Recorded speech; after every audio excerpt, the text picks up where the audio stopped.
people think this story ended when Kanan walked away from Raquel. But that moment was only the spark. What came next wasn't peace, and it wasn't growth.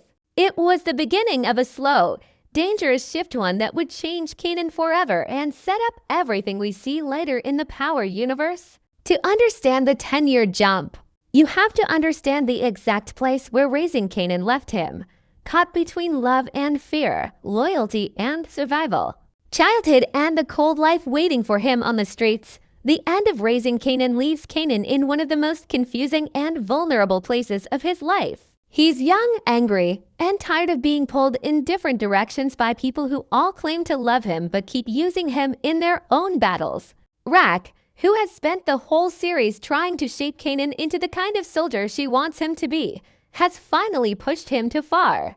Her lies, her secrets, and her need for control force Kanan to look at her differently. She's no longer the mother he admired.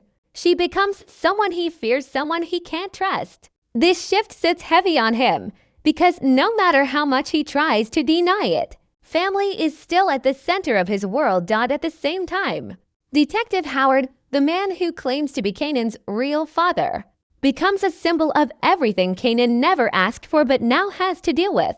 Their connection adds pressure, forcing Kanan into a storyline he never chose. Howard's survival and his push to stay close to Kanan keep the danger alive, because every step Kanan takes is watched, judged, and used by someone. Instead of escaping the streets, he finds himself deeper in them, surrounded by adults who are using him for power, protection, or revenge. The streets themselves are changing too. Raquel's empire is breaking. Her relationships with Lulu, Marvin, and even Unique show cracks everywhere. Kanan sees the fall of the world he grew up in. The people who once looked unstoppable now look desperate. He realizes that nothing in this life is stable, not loyalty, not family, not even strength. Everything is temporary, and everything can disappear in one bad move. That truth sits in the back of his mind and begins to shape the man he will eventually become. Kanan's friends are also shifting around him. Famous, who was once just a harmless kid dreaming about rap, becomes a quiet example of how easy it is to get trapped in situations you're not built for. Jukebox, strong but deeply hurt, represents the emotional cost of this life. Her pain, her loneliness, and the way she learns to protect herself help Kanan understand that trust is dangerous and love can be used against you. These relationships matter because they show Kanan the two possible futures, one where he stays human, and one where he becomes hardened. All of this creates a powerful emotional storm inside Kanan. He feels betrayed, abandoned, and pushed into adulthood long before he's ready. The end of Raising Kanan doesn't give him closure. It gives him questions about who he is, who he can trust, and how he is supposed to survive when everyone around him is lying. And this is exactly why the 10-year time jump is so important. It begins at the point where Kanan is breaking. The boy we see at the end of the show is not the same man we meet in the original Power series. Something happens in those missing years, something dark, something painful, something that turns him into the ruthless version of Kanan Stark we all know. This moment, right at the end of Raising Kanan, is the line between two worlds. Behind him is the childhood he's trying to escape. Ahead of him is the life he's slowly being pushed into. And in that space between the two, he takes his first steps into becoming the person who will shape the entire Power universe. The 10-year jump in Kanan's story is not just creative choice. It is the missing bridge between the confused teenager we last see in Raising Kanan and the dangerous, calculated man we meet in Power. That gap is where Kanan's real transformation happens. And the most important part is this: the audience doesn't get to watch it. We only feel the weight of it through the version of Kanan that appears later, older, colder, and carrying scars that were never shown on screen. This time jump matters because it allows the story to move from emotional struggle to raw survival. From the lessons Raquel forced on him to the life Kanan chooses for himself. At the end of Raising Kanan, Kanan is standing in the ashes of everything he thought he knew. Raquel's empire is collapsing. His family is divided. The streets are turning against them. That chaos is the doorway into the 10-year gap. The jump represents a period where Kanan has to learn how to survive without a safety net. He can no longer rely on Raquel's plans or protection.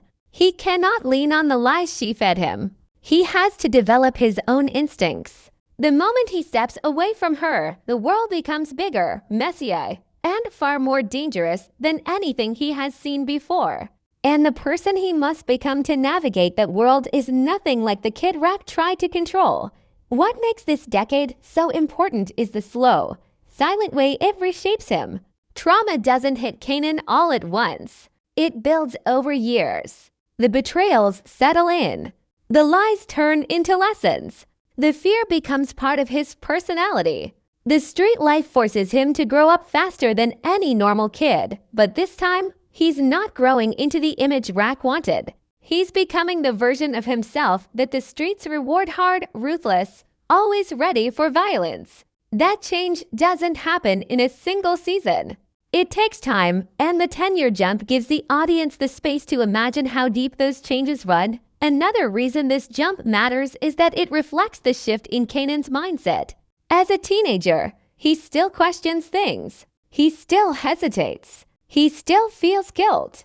But 10 years later, the adult Kanan has none of that softness left. Something or many things in those years remove it from him. He becomes someone who thinks ahead, someone who trusts no one, someone who sees betrayal as normal. He becomes someone who can raise Ghost and Tommy in the game, and later turn against them without blinking. That transformation is not sudden. It is earned through a decade of surviving a life that gives no second chances. The jump also opens the door for Kanan's world to expand beyond Queens. During these years, he builds connections, learns the drug business on his own terms, and becomes a name that people fear long before the events of power. Without this jump, that version of Kanan would feel rushed or unrealistic. The decade fills the gap between the boy who made mistakes out of confusion and the man who makes decisions with intention, even if those decisions destroy everyone around him. Finally, the 10-year jump matters because it mirrors one of the core themes of the Power universe. No one becomes a monster overnight. There is always a path, a slow slide into darkness, pushed by pain, shaped by betrayal, and fueled by survival. Kanan's path happens off-screen, but its impact is huge.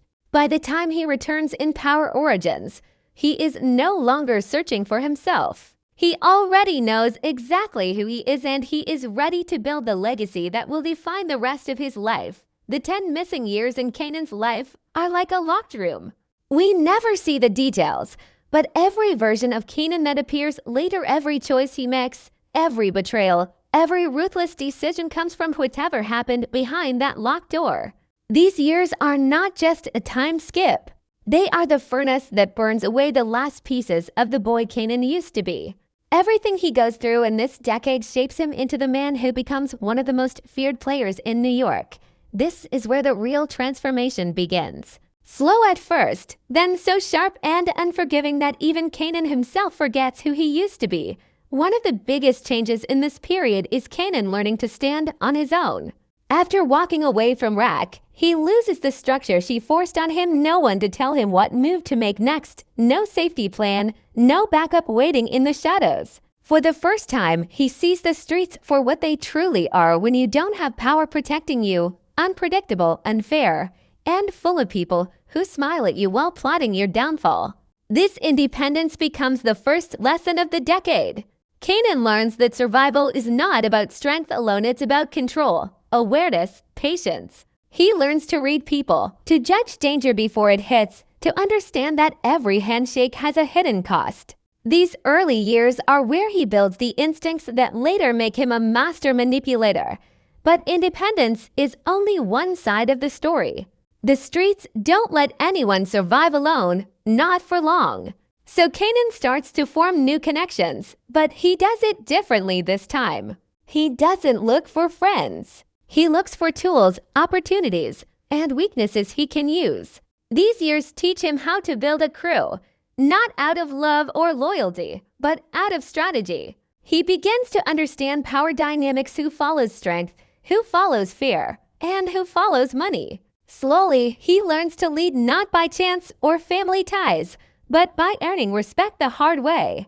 This shift plants the seeds for the future alliances he forms with Ghost and Tommy. By the time he meets them, Kanan already knows how to spot talent, how to guide it, and later, how to break it when it threatens him. The most painful part of Kanan's evolution, though, comes from the cycle of mentorship and betrayal that shapes his worldview. Over these 10 years, he looks up to people who use him, trusts people who abandon him, and forgives people who later try to destroy him. Each betrayal cuts away something human inside him.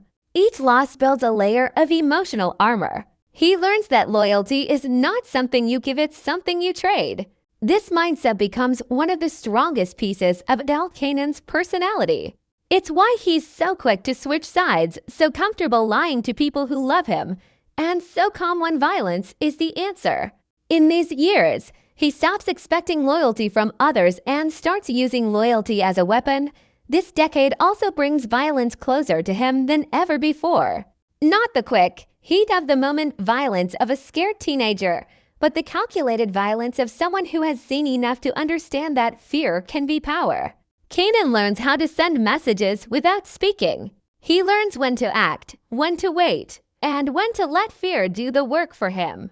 This is where he discovers the cold version of himself, the one who doesn't hesitate, doesn't apologize, and doesn't look back. Each fight, each deal, each near-death experience pushes him deeper into the mindset we recognize from Power. By the time these 10 years end, Kanan is no longer shaped by Raquel's choices. He is shaped by pain, street lessons, survival, and ambition.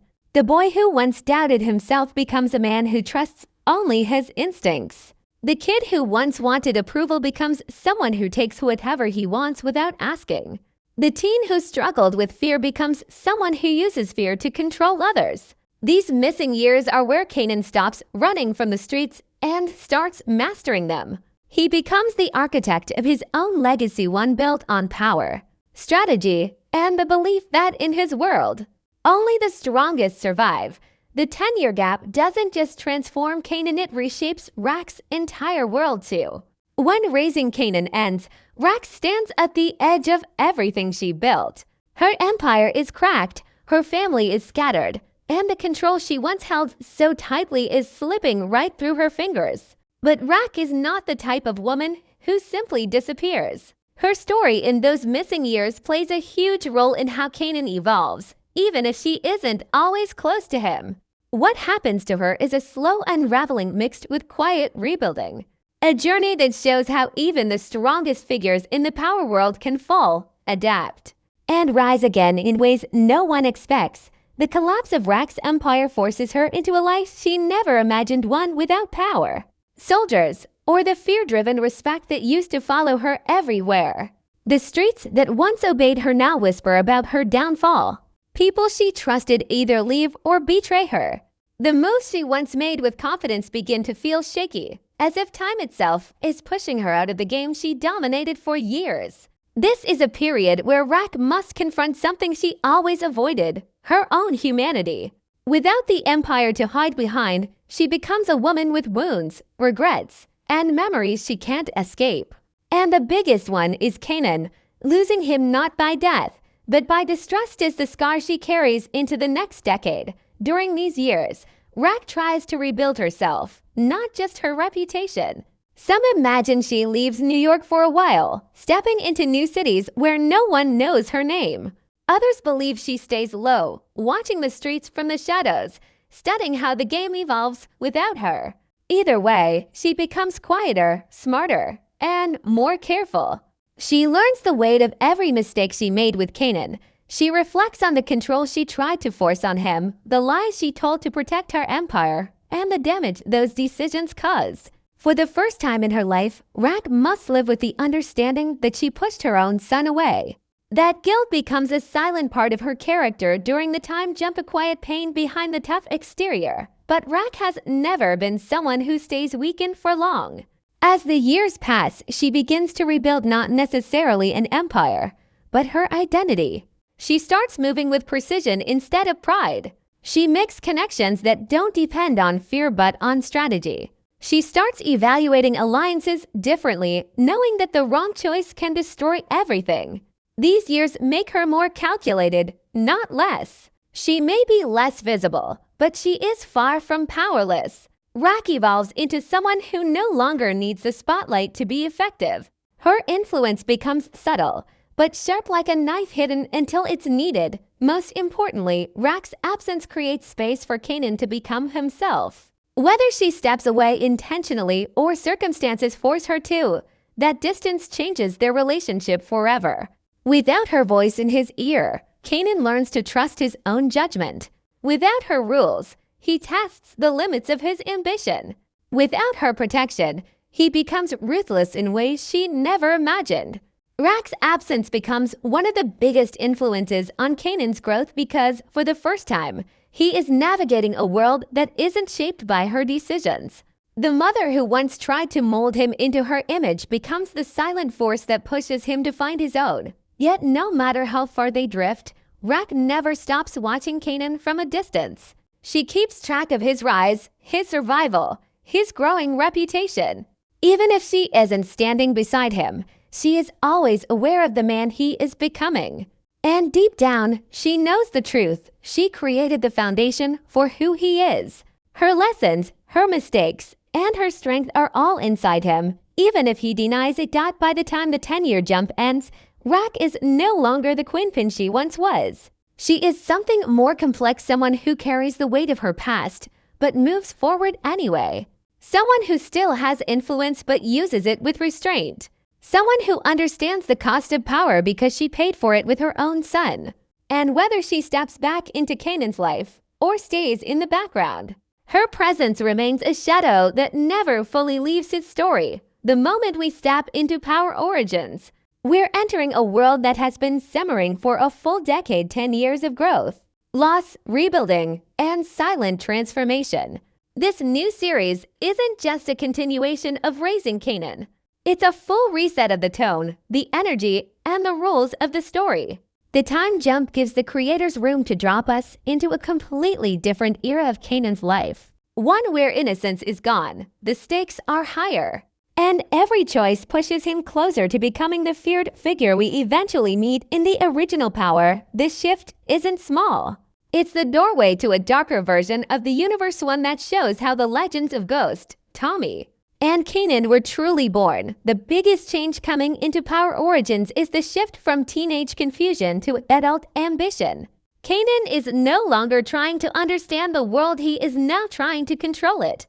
The new series begins at a point where he has already learned the harshest lessons the streets had to offer. He understands the cost of loyalty. He understands the price of betrayal. He understands that power doesn't come from having muscle, it comes from knowing how to use people, how to build networks, and how to strike at the perfect moment.